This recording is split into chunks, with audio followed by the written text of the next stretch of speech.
Hello, Neil here, with episode 7 of Short Stories for Stressed Grown-Ups. As part of my research into developing themes and approaches to these stories, I read this week that connecting to our childhood can help us imagine life in simpler times.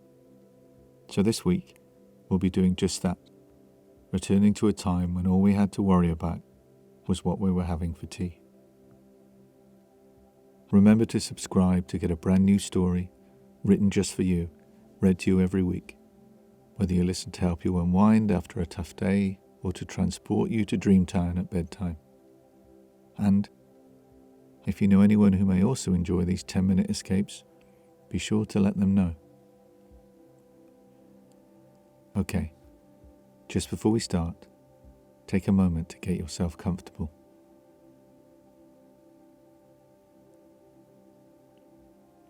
Good.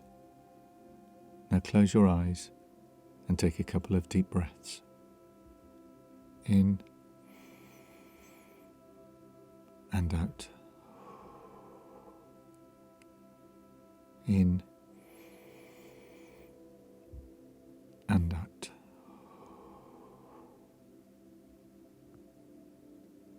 Now, let's begin. Today's story is called Den. It was a warm summer's day. Living in the country could be great, but today, in spite of having the 6 whole weeks of school holiday ahead of him, Tom was feeling a bit bored. His friends all lived in the city. No doubt they'd be playing on their skateboards or riding around the streets on their BMXs. But the more Tom thought about it, the more he wasn't jealous at all. Where they lived was so, just grey. Grey houses, grey roads, grey walls, grey skies. Yes, sometimes there was a splash of colour. But, in the winter at least, that was mostly because of the graffiti. You didn't need spray paint to liven up the place round here. There was colour everywhere, and as Tom looked out of the window at the giant straight up to the sky trees at the edge of the forest, gently swaying in the wind, he had an idea. He stood up, put on his favourite bright red trainers, the ones Grandad always said were made from tomatoes. He was 10, not 7, but he always laughed anyway, because he liked how Grandad's face looked when he did, and he hoped when he was old, someone young laughed at his rubbish jokes too. "Where are you off to?" said Mum from the kitchen. "I'm going to the forest." "Well, make sure you take your watch. You know what you're like for losing track of time." "Okay. I want to see it on." He walked into the kitchen, raised an already tanned arm that had a small wrist around which was wrapped a digital watch, the sort with a tiny calculator on it for writing boobs and things like that. And at the end of that wrist was a little frustrated fist. He couldn't wait to be grown up, so there were no more rules. "Fine. Don't talk to strangers. How am I supposed to ever make friends if I never talk to people I don't know? Don't be cheeky. Do you want a banana?" "No, I want to go." He turned, ran up the hallway, stopped halfway, and went back to the kitchen. He ran across to the sink where his mum was peeling potatoes. She leaned down as he reached up to kiss her on the cheek. "Better," she said.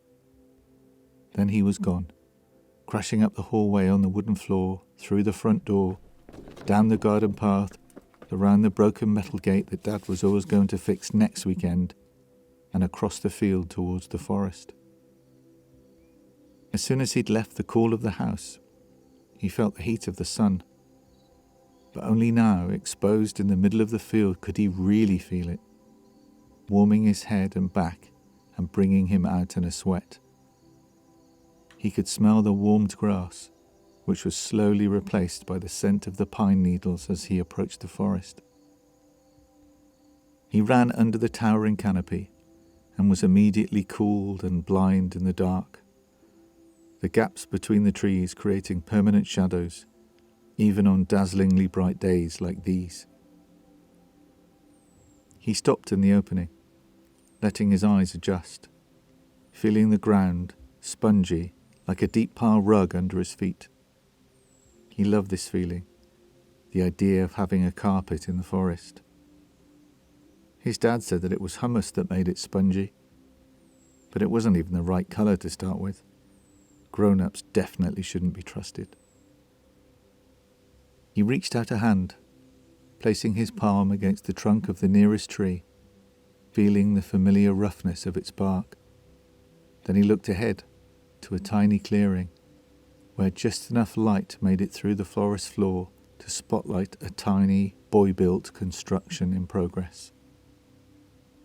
He smiled as he strode towards it, occasionally stopping to pick up broken pine fronds, abundant with tightly packed jade-green needles. His smooth hands gripped them tight, making imprints on his palms that would last for hours, and the scent of pine grew ever deeper the closer he drew to his den. He watched a program once with his granddad about survival. The most important thing, it said, was to make somewhere you could stay dry and warm. And this place, this tiny secret sanctuary of his, did so much more than that. He climbed into the tiny makeshift cube, its frame of broken branches neatly wrapped in a blue polythene sheet that he told Dad must have been blown away by the wind. He dragged the newly fallen fronds behind him, then crouched in the semi-darkness, arranging them under his feet, adding to the existing faded layers. Then he reached into the corner and pulled out an old Sainsbury's carrier bag wrapped around a camping stove. He remembered the argument Mum and Dad had and the guilt he felt. I mean, how'd you leave a stove behind? Well, technically we'd both left it behind. Luckily, they'd laughed about it the same evening, agreeing that it was only a bloody stove and it didn't really matter, which made him feel much better about hiding it behind the shed when they were unloading the car after their annual summer wild camping trip on the moors. He sat cross-legged at the entrance, with the stove in front of him, the door frame capturing a perfect rectangle of the silent forest beyond. With a twist and a click, it sparked into life, the blue flame immediately generating heat.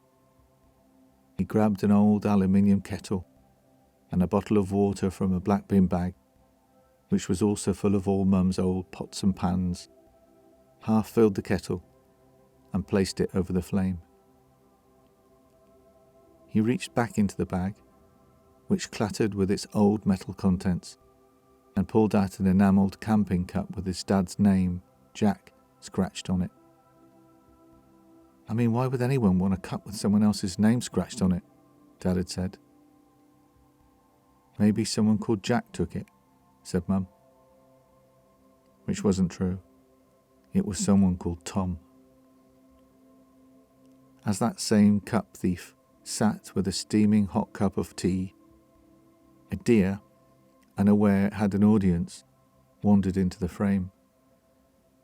As Tom sat in silence, the deer slowly looked around, staring unafraid at the boy in the plastic box.